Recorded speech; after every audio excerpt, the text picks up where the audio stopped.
Tudo ok? Então vamos lá. Eu vou finalizar aquelas perguntas que a gente começou na segunda. Faltam poucas. E depois eu vou fazer uma outra rodada de perguntas que a gente fez até depois que mudou a banca, né?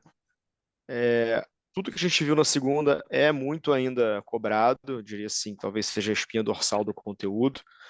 E o que eu vou passar hoje mais tarde já estava no programa, vocês têm aula sobre isso, a gente está dando um enfoque maior, porque eles começaram a fazer perguntas bem focadas naquilo, e apesar do conteúdo estar lá, às vezes a forma como a pergunta aparece não é muito clara para o aluno. Então a gente foi pegando feedback aí de vocês, né, conforme as provas foram passando e preparou. E eu preparei essa outra apresentação nessa linha, tá? Então, sem mais delongas, vamos lá. Deixa eu ver se eu preciso gravar aqui.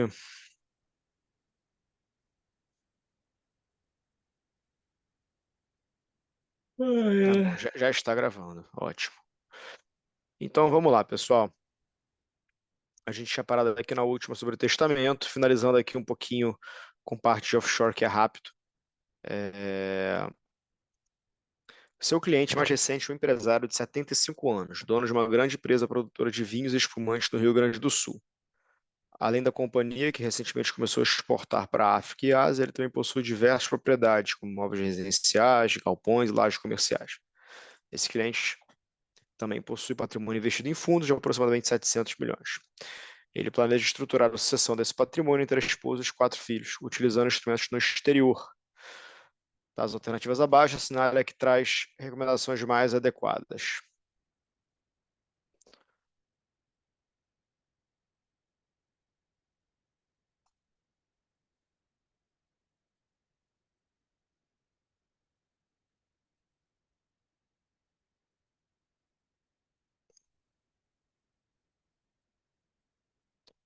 Essa aí, pessoal, apesar de ter caído assim, eu acho que poderiam melhorar muito o enunciado, tá? Do jeito que ela tá aí, eu iria de C, que foi o gabarito. Só que a gente pode fazer vários se's, né? Poxa, e se ele não tiver o imóvel lá fora? E se, perdão, ele tiver imóvel nos Estados Unidos? A gente tem que ir com o que ele falou aí, né? Então, imóveis residenciais, não fala se é aqui ou lá. Patrimônio em fundos, sucessão no exterior, holding imobiliária com sede no Caribe. Ele não te falou que ele tem imóveis no exterior, então por isso que eu não iria nela. Investir no mercado seguro como nos Estados Unidos. Isso é uma coisa que é muito mais pela questão da sua diversificação de risco do que sucessão. Ainda tem os problemas que se você investe em ativos nos Estados Unidos direto, seja ações ou imóveis, você está sujeito ao imposto de sucessão americano, que pode chegar a 50%. Então, isso não é uma opção boa. Holding imobiliário nos Estados Unidos é muito específico.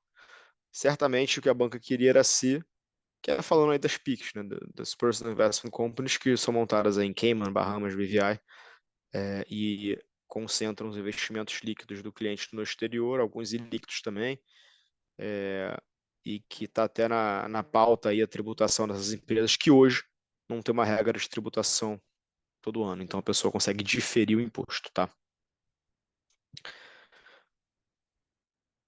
Em relação ao trust, está correto que se afirma em 1. Trust deed e settlor são, respectivamente, a instituição financeira responsável pelo trust e o acordo de intenção do trust.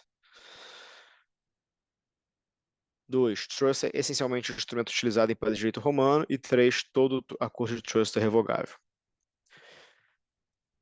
Como é que vocês estão em trust, pessoal? Conseguem responder essa aí?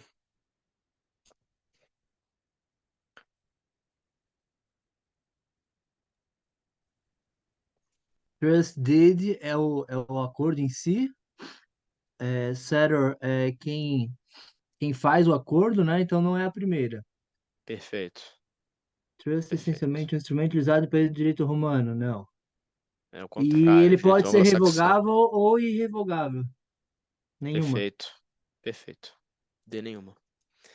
Então, só lembrando o conceito, não é muito foco aqui, mas trust eu passo, né, para um terceiro a propriedade de um bem.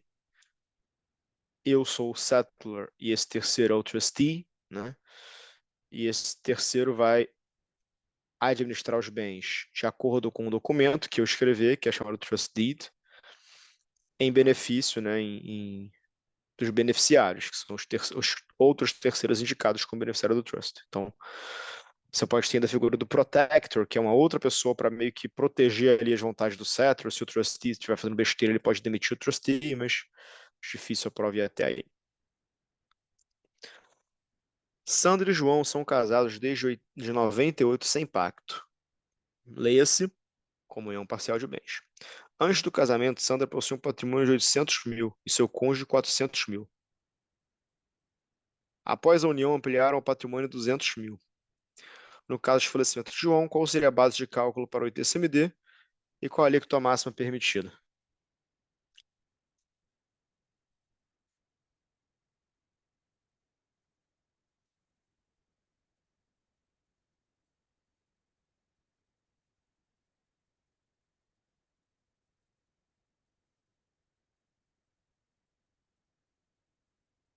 E aí, pessoal?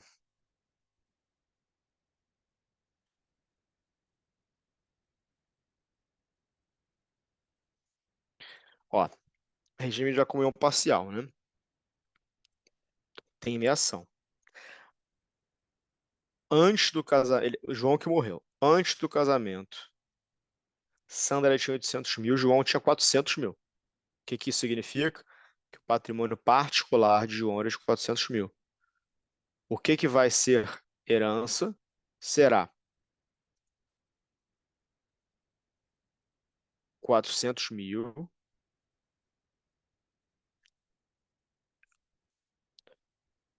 Peraí.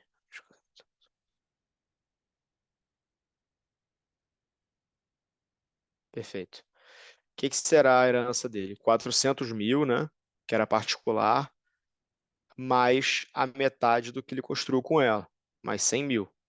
Então, quanto que seria a base de cálculo para o ITCMD dele? 500 mil. E qual que é a alíquota máxima hoje do ITCMD, pessoal? Que está até aí na mídia, que querem aumentar e tudo mais. 8%. Boa, Michel. Então, a letra certa, B.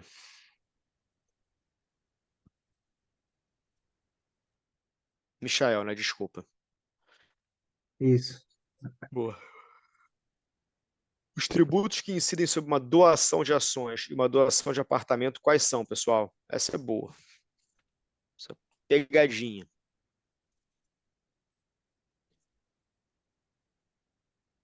ITCMD nas duas. É isso. Ele quer te pegar no ITBI. Então, muita gente associa automaticamente ITBI imóvel, né? Na verdade, qual é a forma de você transferir qualquer bem? Ou você doa ou você vende.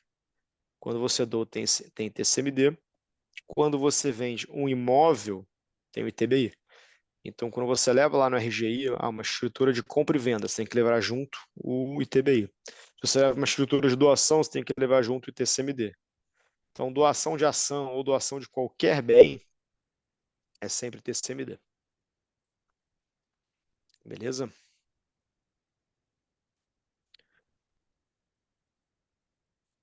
Pessoal,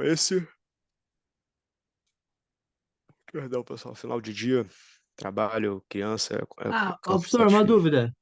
Diga. Nesse caso aí da doação, né, por herança ali, Uhum. o ITBI, né? O Hum. ITBI, quem vai fazer o ITBI é cobrado, né? Ou não? Não, não, Não é. Quando eu vou fazer a transferência, não cobra o ITBI, então. não cobra. O ITBI é sobre transferências onerosas Ah, e o tá. TCMD é sobre transferências gratuitas. Então, o RGI, que é o Registro de Imóveis, ele para transferir o imóvel de uma pessoa para outra, só tem duas opções, né? Ou uma transferência gratuita ou uma transferência onerosa. Gratuita é uma doação ou uma herança, né? Pode ser uma doação ou uma herança. Nesses casos, como é que você faz? Pô, você doou para um filho seu um imóvel. Você vai fazer uma estrutura de doação do cartório público, vai levar para o RGI. O RGI vai falar, legal, isso é uma transmissão gratuita, eu quero o ITD. o ITCMD. Aí você vai recolher o ITCMD, que é o imposto de doação. Aí ele vai transferir, não pede ITBI. Agora, se você está vendendo para mim seu imóvel, eu vou levar lá a compra e venda em que eu compro de você para a RGI. Levei o contrato, a escritura de compra e venda. Aí ele vai falar, pô, uma transferência onerosa, eu quero o ITBI para fazer essa transferência. Então, você manda o ITBI. Ou a ITBI ou o E o, val- ITCMD. e o valor do ITBI, ele vai ser sobre o valor venal ou sobre o valor da transação? Cara, o ITBI é um imposto municipal. Ele incide sobre uma base que a prefeitura tem, que geralmente é muito próxima do valor venal do imóvel. Geralmente, eles puxam, pelo menos aqui no Rio, São Paulo, eles puxam uma base do IPTU, tá? Eles puxam a base do IPTU e essa base que é utilizada para o TBI. Tem outros municípios que não é assim.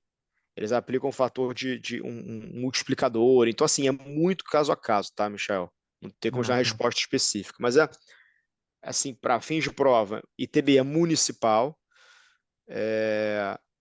incide ICMD só em estadual? transferência onerosa, ITCMD estadual incide sobre transferências gratuitas, seja ela uma doação ou uma herança, e sobre qualquer imóvel. Mesmo que E fale tem, imóvel, a pegadinha é tentar te levar para o ITBI ali, entendeu? sim. E tem prazo para recolhimento do ITCMD? Tem. A lei de cada estado fala. Aqui do Rio e de São Paulo, acho que fala até a data do ato, se salvo engano. É, mas fato é que você não vai conseguir levar a transferência na RGI, se for um imóvel, sem o ITCMD. O cara não vai registrar. Na verdade, um passo antes, o cartório nem faz a escritura de doação sem a guia paga. Mesma coisa Se do eu, TBI, você acaba tendo que fazer antes. se eu receber uma doação em dinheiro do meu pai ou da minha mãe, eu preciso fazer o recolhimento do ITCMD depois, então, né? Você faz depois. Aí você faz depois. E para isso não tem prazo. Cara, Ou tem isso nem. cada estado tem uma lei, né? Que são, Ah, tá. é um Mas isso não imposto cai nada em estadual. prova, não. Não, não vai cair. Isso não vai cair, não. Tá, Por beleza. exemplo, o que pode cair na prova é o imposto federal, né? O imposto de renda. Naquelas situações que você deve ter visto no módulo 5. Reavaliei o bem, né? Valeu a pena passar ele a mercado para pagar o imposto de renda. Vocês chegaram a ver isso com o Cláudio? Quando, por exemplo, o imóvel é muito antigo, e aí uma pessoa morreu com o imóvel muito antigo. Quanto mais antigo o imóvel, mais fatores de redução no imposto ele tem. Então, tem casos, Sim, acho que antes sim, no viram. GCAP tem leis de redução, né, por tempo, né? Isso, exatamente. Então, pega esse caso aí. Esse caso, vamos supor que valeu muito a pena pagar o imposto de renda. Porque, cara, se pagasse naquela hora, ia ser metade. Então, pô, a família decidiu reavaliar o valor a mercado e pagar o IR.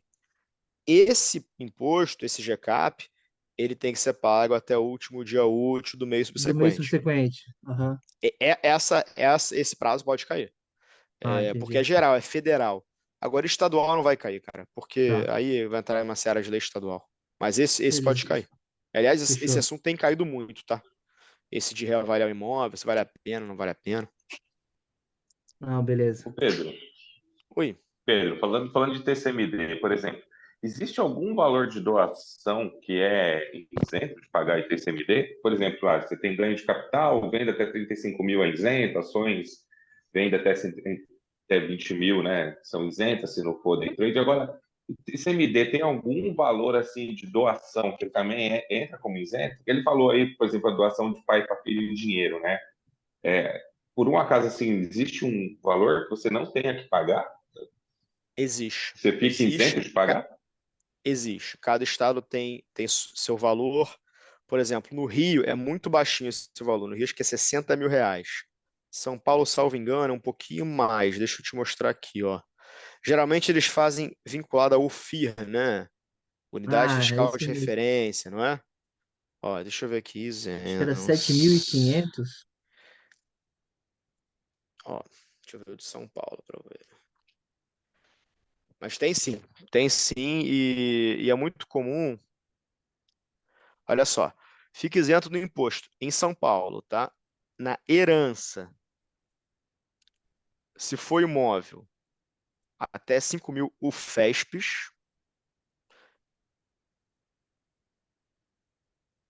Se for o único imóvel transmitido, imagina que a família está herdando um imóvel, que vale até 2.500, o FESP está isento e tudo mais. Na doação, que você falou, 2.500 o FESP. Vamos ver quanto que é o FESP hoje, só para relembrar quanto que é. O FESP 2023. Ó.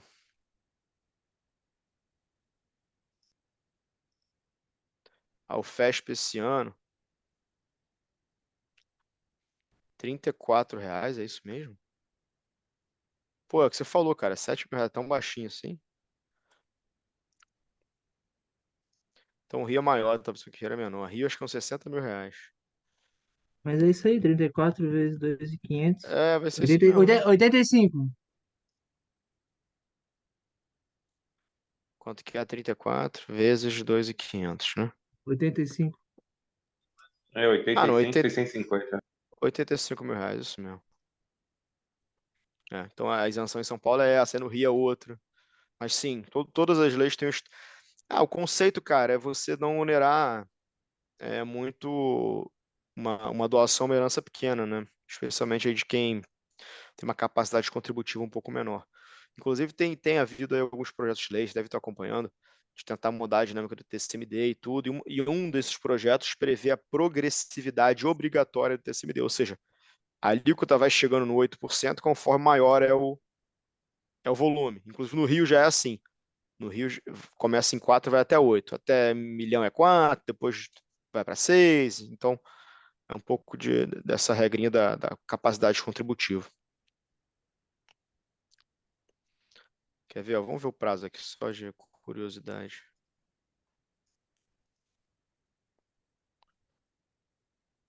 Alíquota, recolhimento. Ó, a transmissão causa morte. O imposto será pago até 30 dias após decisão do cálculo do despacho. Não pode ser 180. Então, na herança, como é que funciona a herança, né? Você abre um processo com a Secretaria de Fazenda, ela analisa todos os bens que você leva lá, tem um programa, você bota o programa do bem, o valor que você atribui, ela pode concordar com o valor que você atribui ou contestar. Depois que isso tudo é resolvido, a Secretaria de Fazenda te dá um ok, te dá uma guia, e aí você faz o pagamento em até 30 dias em São Paulo. No caso de doação, ao que eu te falei, geralmente ele fala antes, ó. Antes.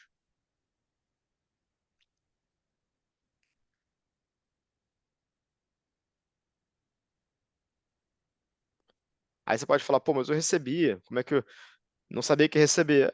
Na prática, você não vai ser multado por isso, né? Ele coloca aqui a lei mais forte do que deveria. Até porque, pensa o seguinte, seu pai te doou 1 milhão.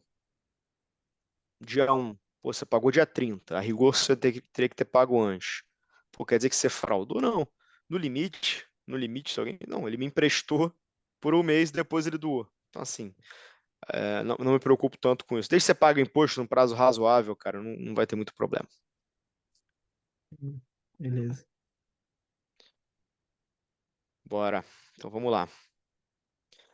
Então, cara, esse assunto é bem isso mesmo aqui de TCMD, doação e herança. Foi bom que vocês começaram a perguntar, porque esse é o tema que eu preparei aqui para a gente ir um pouco mais a fundo. Trazendo aqui o que a Constituição fala sobre o assunto, tá?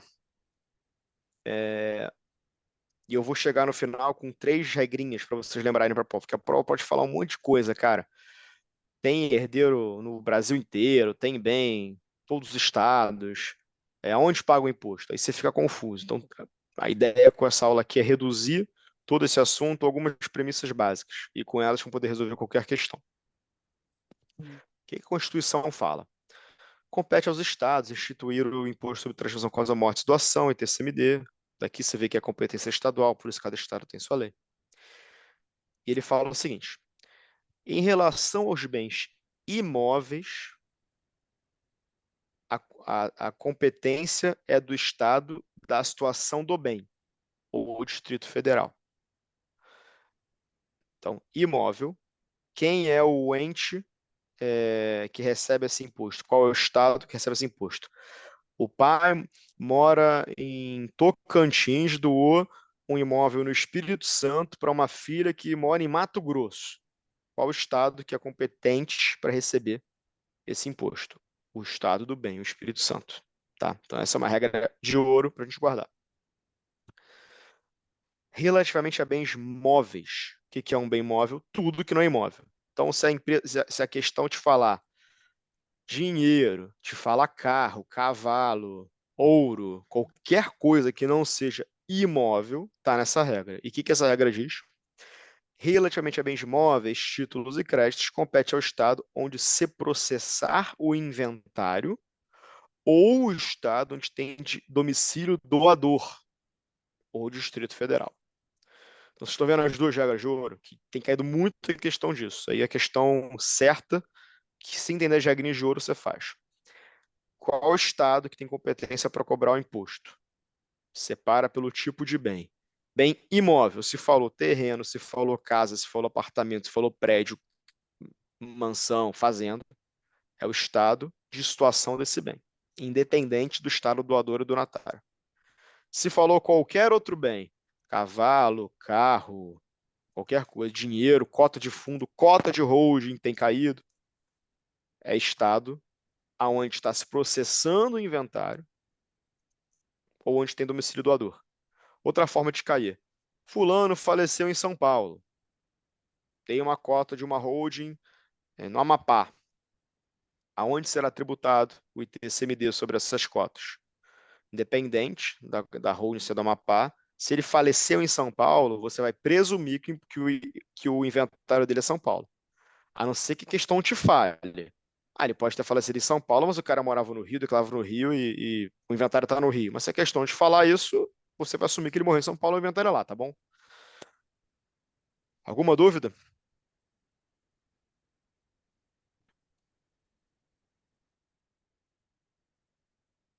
Se for bem no exterior, não deve cair, porque é uma polêmica grande, está na STF. Então, assim, não vou nem entrar nesse mérito. E as alíquotas são definidas as alíquotas máximas são definidas pelo Senado Federal. Então, esses 8% hoje não são os estados que definem. Os estados, se pudessem, cobrariam 40, 30, né? Quem define o máximo é o Senado Federal. O Senado, lembrem-se, né, é composto por representantes do Estado, são dois, e é ele que define o máximo que os estados podem cobrar. Alguns estão no máximo, outros não. Outros estão em 4%, tem alguns em 2%. Aí começa a ter uma guerra fiscal entre os estados. Né? Tem gente que monta holding em Manaus, porque lá é mais baixo. Aí o cara não tem a vida toda dele em outro estado, mas tem uma empresinha lá e quando morre os filhos processa o inventário lá. Então, assim, você ainda tem uma guerra fiscal um pouquinho nesse aspecto. Então, regra geral para a prova, pessoal. Tirem foto desse slide. Vai estar na plataforma também, mas é isso. Em que estado que é devido, vou repetir para gravar, para vocês realmente fixarem. Em que estado que é devido, bem imóvel, estado do bem. Bem móvel, estado do doador. Ou se for um inventário, a pessoa faleceu no estado que está rolando o inventário. Se a questão não te falar isso, vai no estado em que ele morreu. Fulano morreu em tal lugar. Ou fulano vivia em tal lugar, morreu. Então, assume que o inventário dele é lá. Quem paga? Regra de ouro, quem recebe. Quem recebeu a doação e quem são os herdeiros. Agora, quem paga, ele tem que pagar no estado que tem direito a receber. É uma coisa óbvia, mas na prova confunde. E eu vou ter uma questão ali na frente com isso. Então, ele, por mais que, por exemplo, aquele exemplo que eu dei mais cedo. O pai está no Rio, a filha está em São Paulo, doou um imóvel no Espírito Santo. Qual o estado que tem o direito de receber esse imposto? Espírito Santo. Quem paga? A filha que está em São Paulo. Só que São Paulo não vai ver esse imposto. Esse imposto não é de São Paulo, esse imposto é do Espírito Santo. Beleza? Quem define a alíquota máxima? Senado, e hoje tem 8%. Quem define a alíquota efetiva? 8% é o máximo. Ó. Estados, vocês só podem ir até 8%. Agora, quem define se é 1, se é 3, se é 8? Os estados, através das leis estaduais. Qual que é a base de cálculo do ITCMD? Valor de mercado. Uma empresa, vai ser patrimônio líquido. Aí cada estado tem suas regrinhas. cota de fundo, ação, valor da cotação dela no dia ali do evento, tá bom? Pegaram aqui, pessoal? Alguma dúvida? Que isso aqui é bem importante mesmo, tá? Tem caído muito.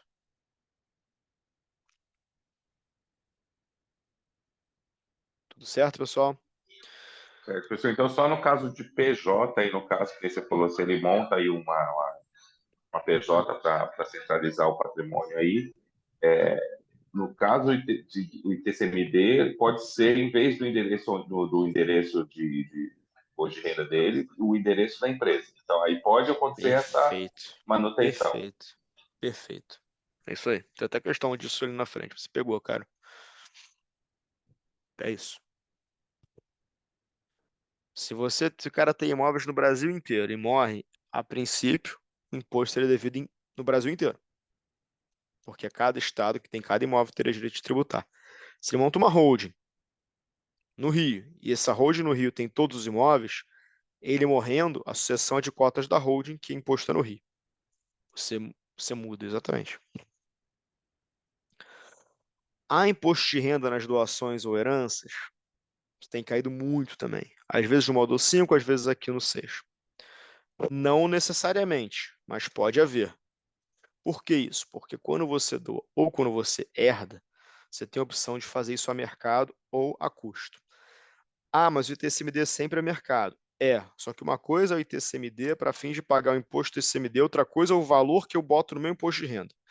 Pensa o seguinte, os bens, quando saem de alguém por doação ou por herança, eles saem do imposto de renda de um e entram no imposto de renda de outro.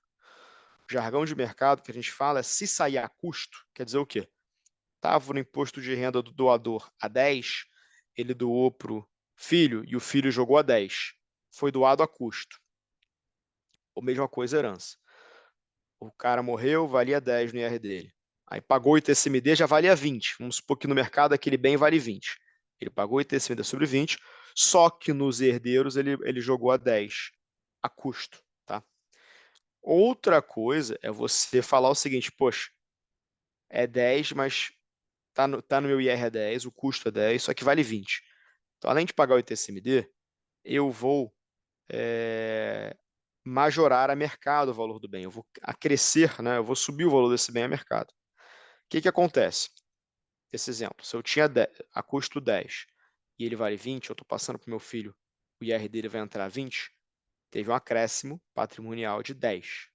Logo, sobre esses 10, há imposto de renda sobre o ganho de capital, de 15% a 22,5%.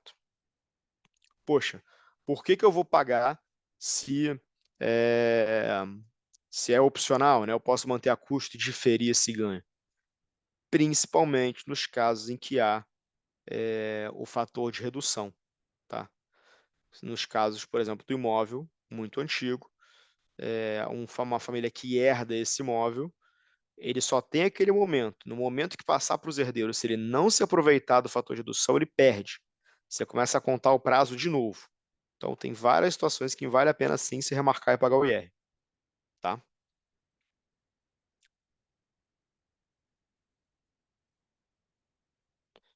E já caiu, inclusive, quem paga o imposto de renda. Não sei se foi na penúltima ou na antepenúltima prova.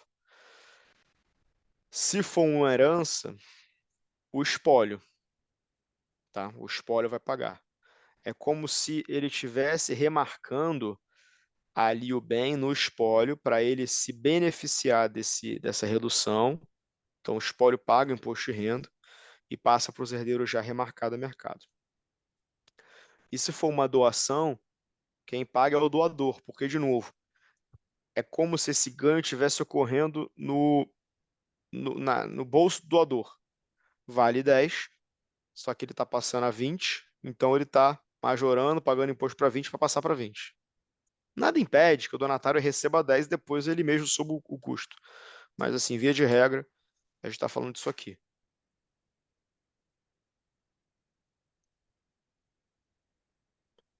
Beleza?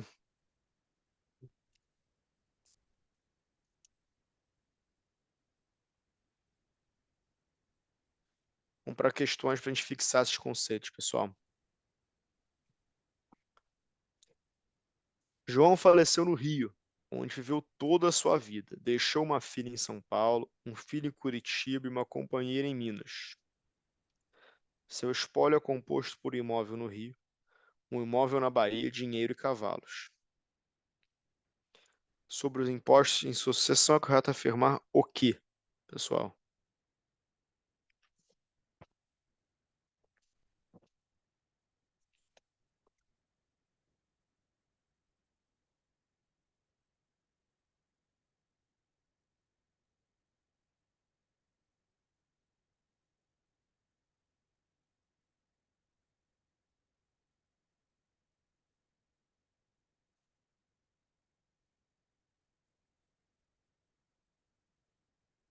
E aí?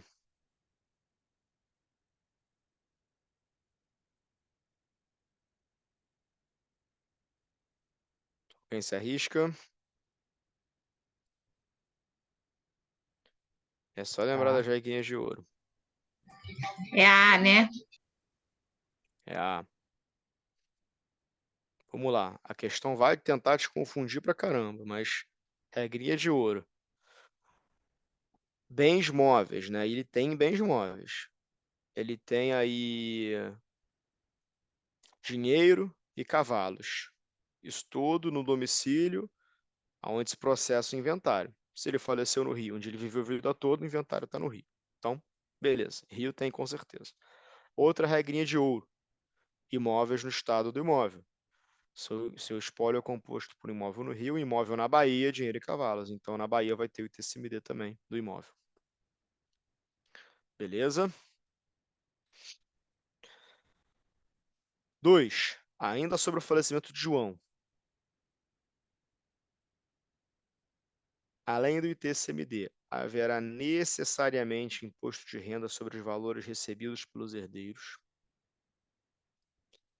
No âmbito do inventário, pode-se transferir os bens ao herdeiro a custo, caso em que não haver imposto de renda, ou ao mercado, ou seja, com a reavaliação do valor dos bens, caso em que seja devido imposto de renda sobre a parcela que exceder o custo. Os herdeiros podem escolher se pagarão o ITCMD sobre o valor de custo ao mercado.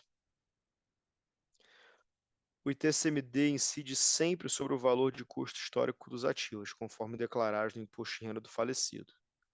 E tributariamente, em termos de imposto de renda, nunca vale a pena remarcar imóveis a valor de mercado no âmbito do inventário. E aí, pessoal? Essa book tá É cheia de conceito, hein? a B, né? É a B.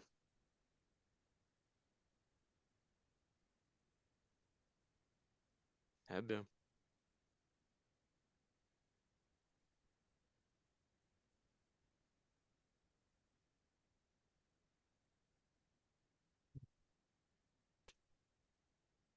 Querem passar as outras? Por que que tá errado a 1? Necessariamente haverá imposto de renda? Não. Pode haver, pode não haver. B tá certo. C. Os herdeiros podem escolher se pagarão o ITCMD se valor de custo ao mercado? Não. ITCMD é sempre mercado. Se ele pode escolher passar custo ao mercado é para fins de R.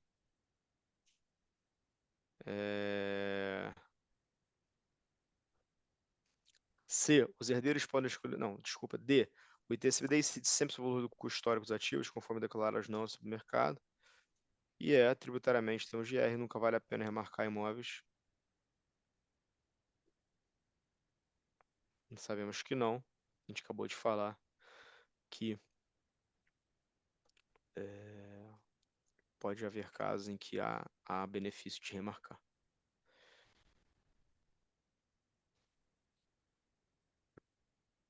Ainda sobre o falecimento de João. Caso haja remarcação do valor dos imóveis, haverá imposto de renda a ser pago pelo espólio, com benefício da redução em função do tempo de propriedade dos recursos.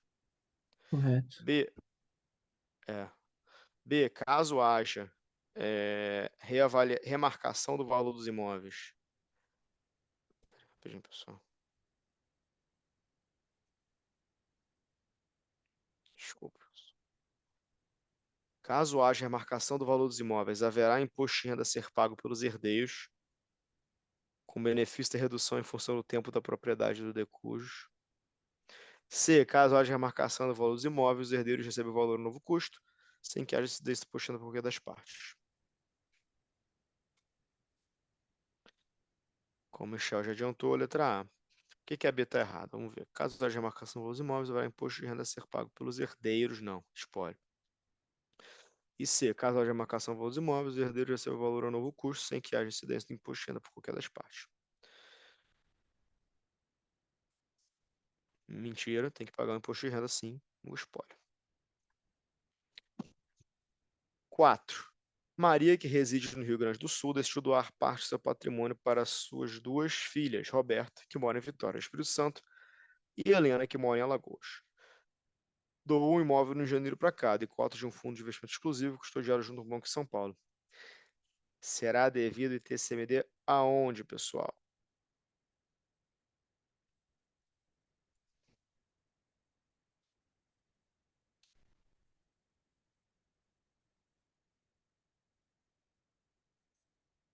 E aí?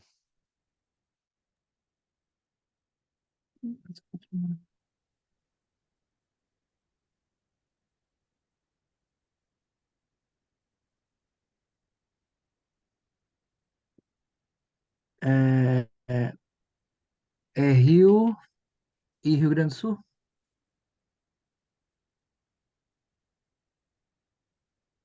Ó, ela doou um imóvel no Rio para cada. Então, no Rio, com certeza, por conta do TCMD.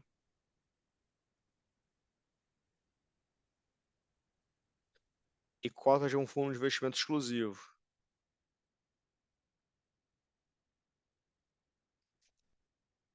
Que é um bem móvel.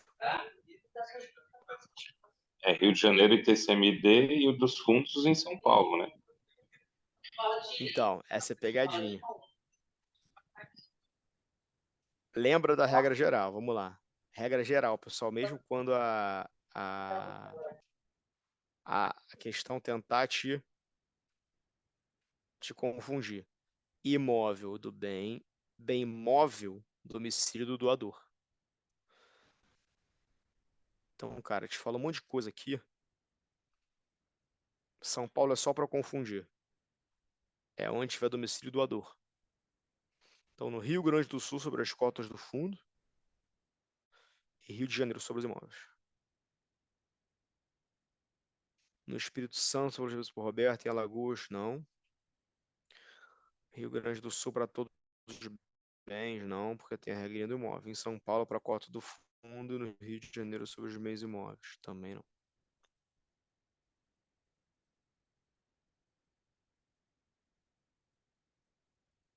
Beleza, pessoal?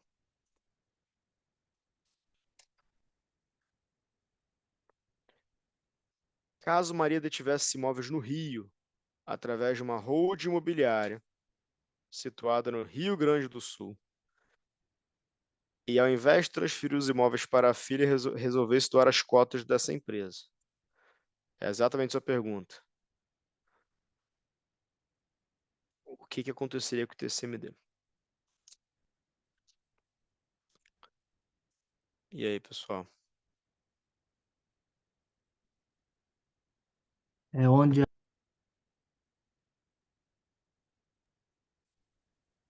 está localizada a holding, né? Não é onde está localizada a holding, né? Como ela está doando, é onde está localizada o doador. Então, no caso, seria Rio Grande do Sul, que por acaso é onde está a holding, mas, por exemplo, a gente poderia ter colocado a holding em Goiás aí, dá para confundir.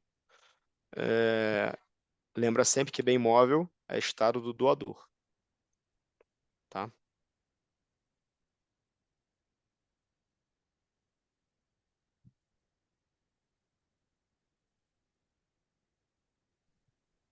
Ô, Pedro, assim, Oi, até a gente vai gerando uma confusão na cabeça aqui. Então, por quê? vem cá, qual é a grande vantagem de você montar uma hold fora do seu endereço de imposto de renda se você não pode usar ele para benefício fiscal. Porque até então eu entendia que essa mudança de endereço da holding para o seu endereço fiscal era você se beneficiar do imposto, né, do TCMD, que teria que ter a grande diferença entre um estado e o outro. Então, você montar uma holding em outro estado, diferente do seu endereço fiscal, qual é o pulo do gato? O honorário do advogado que está oferecendo isso. Brincadeira. Mas,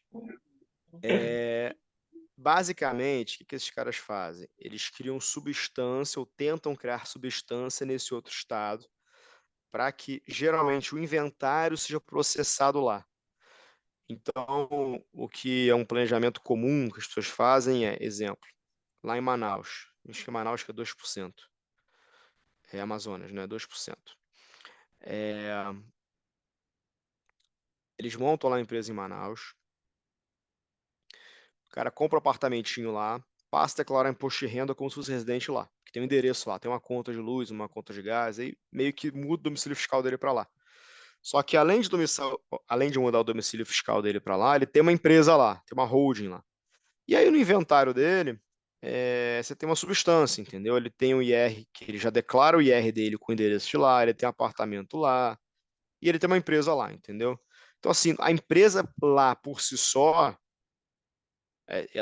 assim, se alguém falar que a empresa em outro estado por si só te atrai o ITCMD de outro estado, tá indo contra aqui a Constituição, nem lei, é Constituição, tá? Relativamente a bens móveis, compete ao estado do inventário ou domicílio do doador. Então, se a pessoa monta uma holding no outro estado e doa, o domicílio dela ainda está em São Paulo, o imposto é em São Paulo, independente da holding, sei lá. Esse planejamento que você falou geralmente é feito para herança, para ITCMD causa-morte, e associado à holding tem uma substância para tentar levar o inventário para lá. Eles processam o inventário lá, entendeu? Não é só a holding lá, eles processam o inventário lá. Beleza? Mas Ok. dito tudo isso, eu já vi muita coisa no Instagram nessa linha. Ah, você pode escolher um TCMD menor no momento no estado que você monta a sua holding. Cara, já vi muito, muito mesmo, tá? Realmente o negócio. Daqui a pouco o AB vai se posicionar, cara, porque tá um negócio de louco. Tem muita besteira.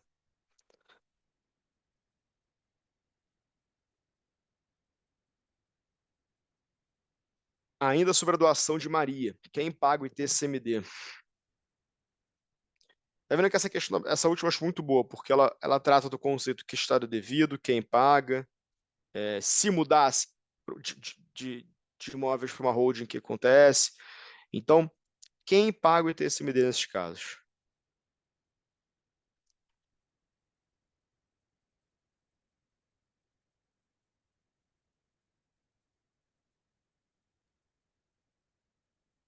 A Roberta e a Helena, as filhas.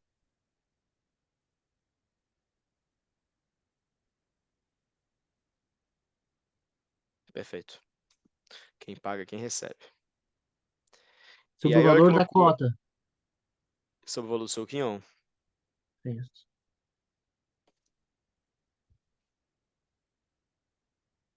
Ainda sobre a doação de Maria.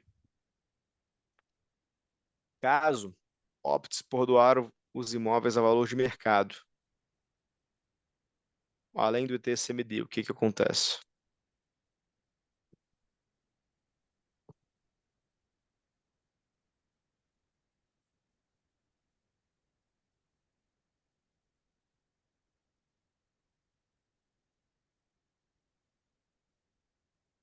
Então a mãe doou e ela viu que aquele imóvel dela estava muito antigo e falou: pô, cara, se eu doar agora a valor de mercado, vale a pena, eu vou pagar o IR vai ser muito menor. Ela resolveu se beneficiar do fator de redução ao longo do tempo. Quem paga o imposto aí? O doador, a Maria. Isso. Letra C. Perfeito.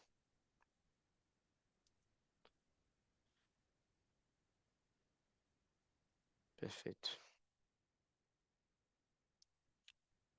Pessoal, a gente descobriu todas as questões que eu queria. Engraçado, essa vez foi mais rápido. Na segunda a gente passou muito mais da metade, geralmente no primeiro encontro a gente vai só até metade lá. Vocês têm alguma coisa que vocês queiram explorar, algum assunto específico? Uma questão da última prova, uma questão de um outro curso que vocês tenham visto, outro simulado? Querem passar um pouco de conteúdo? O que vocês querem fazer? Querem falar um pouco de premiação, de Sobre, herança? professor, aquela situação lá de questão de único imóvel, né? É, no caso de venda do único imóvel, né? Uhum. Só para relembrar, eu vi, acho que faz muito tempo isso. Se for um único Isso cai imóvel, muito. né? Isso cai Se for um muito. único imóvel vendido, até 400 mil não é necessário pagar o imposto de renda, é isso? Tem a regrinha de que você. 440, né? Acho que é isso. Vamos confirmar no detalhe, que isso cai muito. Eu acho que é 440. Tem essa regrinha. Você só pode se beneficiar dela, salvo engano, uma vez a cada 5 anos. E tem a outra regrinha que não tem valor de 440 mil, mas que você é isento do imposto se você aplicar o valor da venda em outro imóvel. Então, essas duas regras caem muito. Vamos ver aqui, ó, só para relembrar, que eu te confesso que de cabeça eu não estou lembrado do valor. Isenção, ganho de capital, venda imóvel. 400, já apareceu aqui. Acho que a Daniela matou. Imóvel pessoa física. Vamos ver aqui os casos, ó. Então, mais de um caso. Vamos ver o primeiro. Primeiro artigo.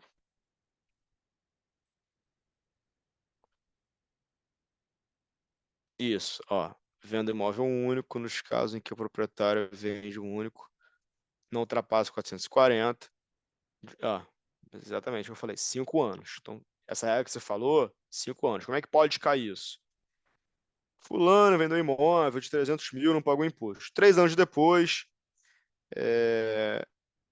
ele resolveu vender seu novo imóvel e te perguntou, consultou seu CFP, se ele pode se beneficiar. Não, porque é uma vez a cada 5 anos. Outra forma de cair, pouba o imóvel que vale 800 mil, entendeu? E esse aqui também cai muito, ó. Que é o que eu falei, quando você vende e reaplica em até 180 dias o valor da venda na compra de um outro imóvel. Também só é válido aqui, apesar de não estar falando, só é válido aqui uma vez a cada 5 anos, essa regrinha, esse benefício, tá? Então, deixa eu ver aqui a lei, ó. Item 4.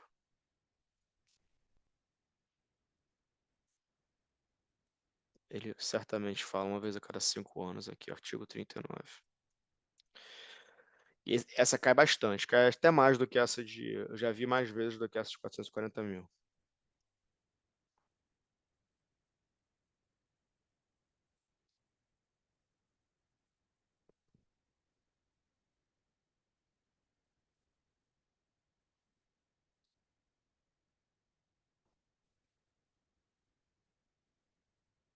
Trinta e nove.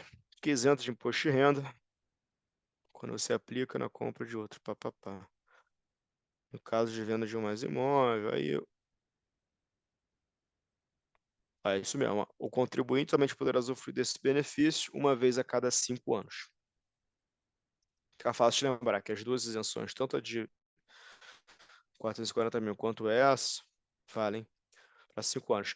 Cara, teve uma questão recente que mudou essa lei tem uns 2 anos. Antigamente, você tinha que vender para depois comprar. Hoje, você pode, teve a flexibilização, você pode usar.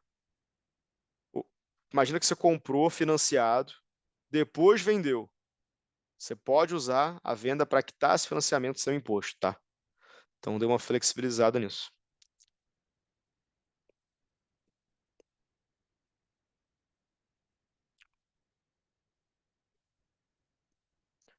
Beleza, pessoal? Mais alguma dúvida, mais algum ponto que queiram passar? Ô, Professor, Pedro, eu posso. preciso. Confesso que eu não tenho mais questões aqui. A gente fez todas as questões. Pode falar, Daniela. Eu preciso voltar naquela questão lá do Rio Grande do Sul, lá do imóvel.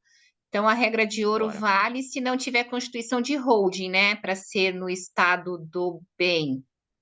Se tiver holding, vai ser no estado do doador, é isso? A regra de ouro pega holding. É só você considerar que holding é um bem móvel, tá?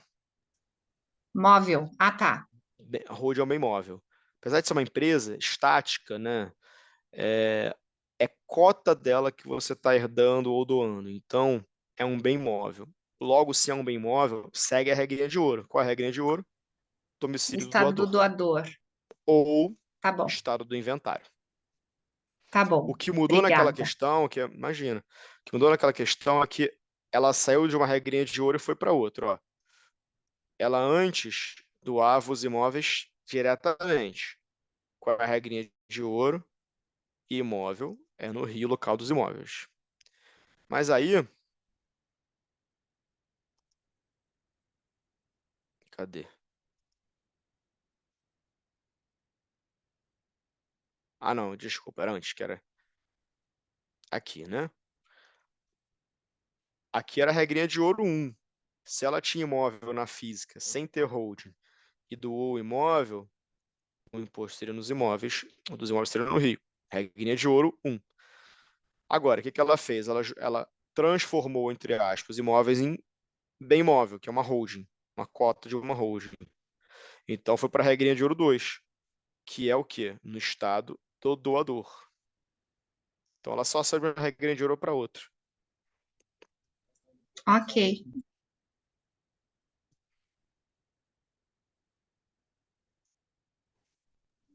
Ô, Pedro, eu ia Oi. falar com relação a um briefing. Hoje, quando a gente pensa aí na parte de PJ, né? Você tem Uhum. as fundações, a trust, o fundo, né? Que você pode usar, e a holding imobiliária, certo? São os 4 processos PJs aí, se eu não me engano, que você pode estar utilizando, né? Citam assim dentro do processo sucessório. Você consegue fazer um briefing rápido do que seria mais vantajoso entre uma situação e outra dessas, entre o fundo, entre a holding, entre o trust? O que leva uma pessoa a ir para uma situação ou outra nesse processo, só para dar uma fixada aí? Claro. Eu tenho que até me controlar porque eu adoro falar disso, hein? É... Primeiro conceito, trust não é empresa, tá? Trust é um contrato. Então, o trust, vou falar do trust que é um pouquinho diferente dos outros, é mais complexo. Trust existe lá fora, não tem regra no Brasil de trust, apesar de ter alguns projetos de lei tentando, criar uma figura de trust no Brasil, que é o projeto da lei da fidúcia, que é a mesma coisa. O trustee é o agente fiduciante, o settler é o instituidor da fidúcia, é um negócio assim. Então, mas não existe ainda. E tem projetos de lei que querem tratar o trust de forma tributária no Brasil. Então, hoje, o trust só existe lá fora, no exterior, para os bens lá fora. Trust não é empresa. Então, quando você monta um trust, você tem um contrato que está passando bens para o trustee tomar conta. Geralmente, 90% dos casos, o trust tem uma empresa embaixo. O que isso significa? A pessoa contribui para o trust cotas de uma empresa que já existe, ou ela contribui para os trust ativos e o trustee constitui uma empresa para ter os ativos. Geralmente é assim que funciona, tá? Quando que o trust é indicado? Quando que o trust é aconselhável? Quando ele realmente vai, na minha visão, né? Quando ele vai sanar uma dor do cliente. Por quê? Porque o trust foi usado muitos anos como um instrumento sucessório, puramente. Ele até serve à sucessão. Só que ele traz muitas complexidades para o Brasil, especialmente tributário. Tem decisões da Receita, estapafúrdias, mas tem, que dizem que recebimentos de trust por brasileiro é renda, é 27,5% de imposto em tudo que você recebe. Então pensa o seguinte, um pai e uma mãe fizeram um trust para ser herança dos filhos, já é para ser o testamento lá fora, mas fez um trust, que ofereceram o trust. Quanto que seria o imposto disso? Numa condição normal? 8%.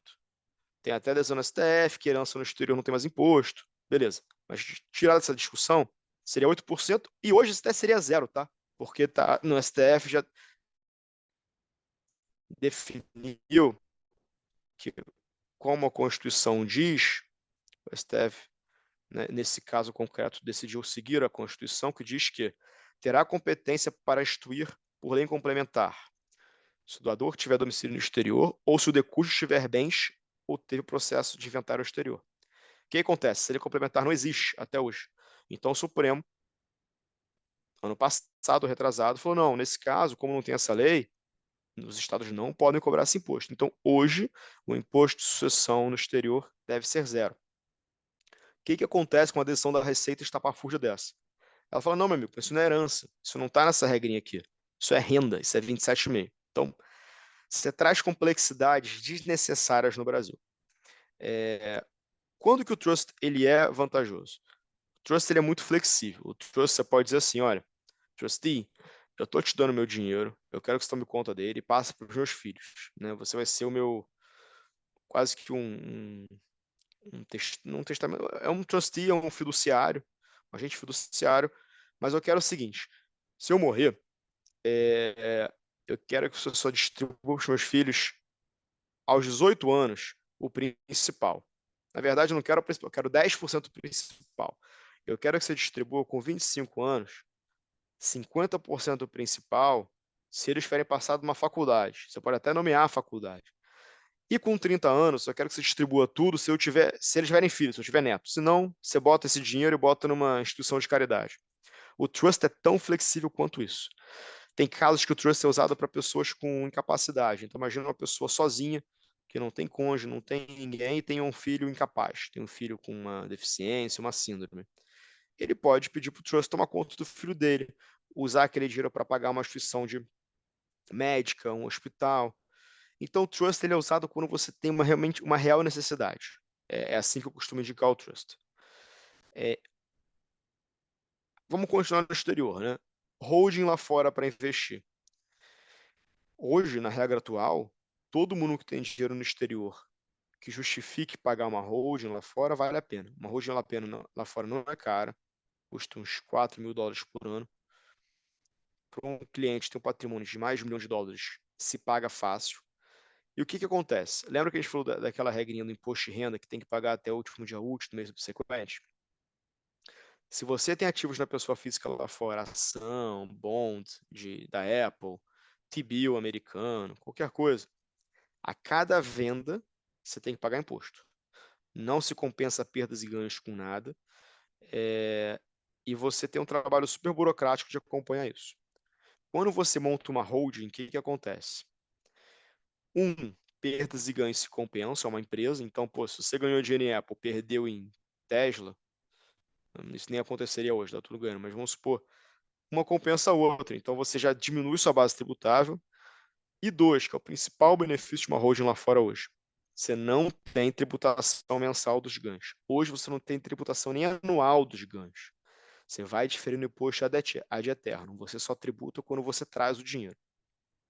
Tá bom?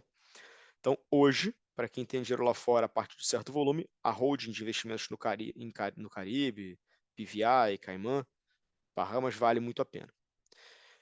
Holding no Brasil, cara. Holding no Brasil holding é um termo genérico, que pode ser qualquer PJ, né? Uma PJ que seja uma limitada, uma SA, pode ser uma holding. O termo holding quer dizer o quê? Na verdade, ela só segura bens. Ela não produz, ela não é operacional, ela é uma fábrica, na verdade, ela só detém outros bens.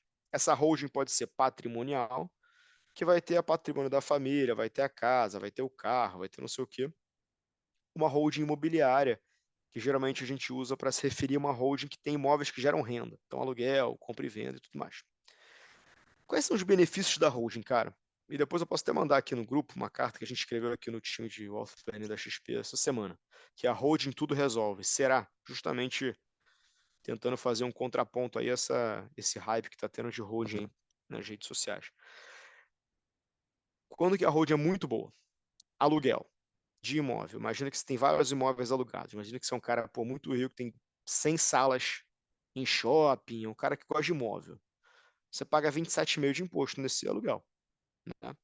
Se você passar para uma holding, você vai passar a pagar de imposto nesse aluguel cerca de 14% na holding e você distribui como dividendo. Então, pô, muito vantajoso financeiramente. Qual o porém que tem aí? Quando você contribui um imóvel para uma holding que tem uma atividade imobiliária, atividade preponderantemente imobiliária, tem ITBI. Então, não é uma transferência gratuita você passar imóveis da pessoa física para uma holding, você paga o ITBI. Só que você tem uma economia tributária muito grande todo ano. Então, geralmente, se paga rápido esse imposto que você paga o ITBI, a economia do imposto de renda, ela se paga. Compra e venda de imóvel. Nesses cursinhos, eles sempre falam que vale sempre a pena, mas não é assim. Por quê? Na pessoa física, você paga o imposto de 15% a 22,5%, é verdade, ali que é mais alto, no lucro. Na holding, você vai pagar mais ou menos 7% do valor da venda, da receita. Então, cara, você tem que fazer conta caso a caso. Vale mais a pena eu pagar 15% do lucro ou 7% da receita? Depende. Quanto maior o lucro, mais faz sentido talvez a holding, né? Quanto menor o lucro, mais faz sentido você pagar na física. Você paga mais, a alíquota de menos dinheiro. Isso é uma conta que tem que ser feita caso a caso. Tem que simular por quanto venderia e tudo mais. Por que a holding é... Então vamos lá. Aluguel vale a pena, compra e venda tem que ver se vale a pena, depende. Uma coisa que ajuda e muito a holding é organizar o inventário, sem dúvida. O inteiro. No inventário dele vai ser um caos. Vai pagar imposto em vários estados, vai ter que abrir RGI em vários estados, tudo mais. Se ele tem uma empresa, os herdeiros herdam uma cota, um bem. Muito mais fácil, tá? E toda aquela burocracia ali debaixo da RGI não vai existir. Vai existir um dia quando a holding quiser vender imóvel XYZ, entendeu? Então, cara, tentando, de tudo que eu te falei aqui, tentando resumir. Holding no Brasil, quando vale a pena? Sempre. Para aluguel, tem que fazer só a conta de quando que tem o break-even entre valor do TBI versus economia do aluguel, mas o aluguel mais baixo na holding, ponto. Compra e venda de imóvel, tem que fazer conta, não dá para saber se vale a pena sempre. Organizar o patrimônio, sim, vale muito a pena. Criar governança, acordo de sócios, poxa, você só vai colocar a mão no dinheiro se todos os sócios autorizarem a distribuir dividendo, isso dá para fazer na holding, ou seja, você tem uma governança na holding legal. Lá fora, qualquer dinheiro acima de, sei lá, uns $800 mil hoje em dia, talvez um pouco menos, já vai assistir ter a holding financeira porque você difere o imposto até o momento que você traz o dinheiro de volta e você não faz aquele carnê-leão mensal chato e você compensa ganhos e perdas. Isso pode mudar, tem aquela MP dos offshore que tá na moda aí na mídia, vocês já devem ter ouvido, então pode ser que essa regrinha mude, mas hoje vale muito a pena ter offshore. E trust, cara, só realmente sugiro quando há uma necessidade muito grande ali de ter uma customização, uma flexibilização da sucessão mesmo, sabe? E no caso, quando ele fala de fundação, professor, é no caso mesmo quando o milionário ele quer deixar parte do benefício da herança dele para beneficiar alguém, né? Então, no caso, quando eu vim falar de fundação, é porque aí, no caso, é realmente para auxiliar um hospital ou alguma coisa nesse sentido, né? Já não é mais para benefício da família, e sim para benefício social, vamos dizer, nesse sentido, né? Exatamente. A fundação, na verdade, é um patrimônio destinado a um fim, né? Então, ele pega um dinheiro e realmente carimba aquele dinheiro para uma causa, para uma associação, para uma instituição. Então, como você colocou, de fato, ele é usado muito para fins de filantropias aqui no Brasil. Lá fora, cada país tem suas regrinhas, mas geralmente é usado para isso também. Só que pode ser usado até para planejamento patrimonial também de famílias, tá? Tem fundações aí em países de Liechtenstein, Luxemburgo, que às vezes as famílias usam para fins de passar patrimônio, mas aqui no Brasil está 100% correto. Aqui a fundação é usada para isso. Aí eu cheguei a ver mesmo matéria em algum lugar que tem país que a fundação ela pode ter fins lucrativos, né? O Brasil é sem fins lucrativos, Exatamente. mas em outros locais pode ter fins lucrativos. Exatamente. Exatamente. É isso aí. E aí, às vezes, por uma questão específica, uma família tem coisas na Europa, e tem um herdeiro que foi morar na Suíça, aí a Suíça tem um acordo com o Liechtenstein, aí faz sentido montar uma fundação lá, entendeu? Mas é muito pontual. É muito pontual. Geralmente, no exterior, uma PIC funciona, um trust funciona, mas já trabalhei com casos, inclusive com fundação, por questões muito pontuais, assim, das partes envolvidas. E lá fora pode sim ter fins lucrativos, como você falou. Em alguns lugares, né? Aqui no Brasil não. Aqui no Brasil realmente é um patrimônio afetado a uma causa, vamos dizer assim.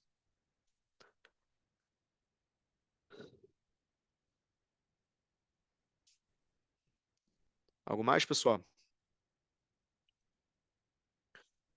Bom, vou encerrar então. A gente cobriu bastante coisa. Qualquer dúvida, qualquer ponto que queiram esclarecer, qualquer questão que tenha ficado dúvida, se pintar outra questão de outro lugar, de algum simulado, pré-prova, ficou na dúvida, manda ali no grupo, tá? O Felipe me colocou hoje. Então eu vou estar acompanhando até a prova, contem comigo. Bons estudos, boa prova. O nosso conteúdo do site é muito bom, as aulas são muito abrangentes. E o que a gente percebeu aí na mudança da prova, a gente colocou aqui nessa aula de hoje, né? Então acho que com a anterior e a de hoje sejam muito bem preparados. Mas, de novo, se tiver outro curso, qualquer outra dúvida, traz aqui para a gente aborda e é importante chegar na prova confiante e com certeza vai dar tudo certo. Tá bom, pessoal? Boa Beleza, noite, bom descanso. Obrigado aí pela companhia. Obrigado, pessoal. beleza, valeu. Valeu, senhor. Um abraço. Tchau, tchau. Abraço.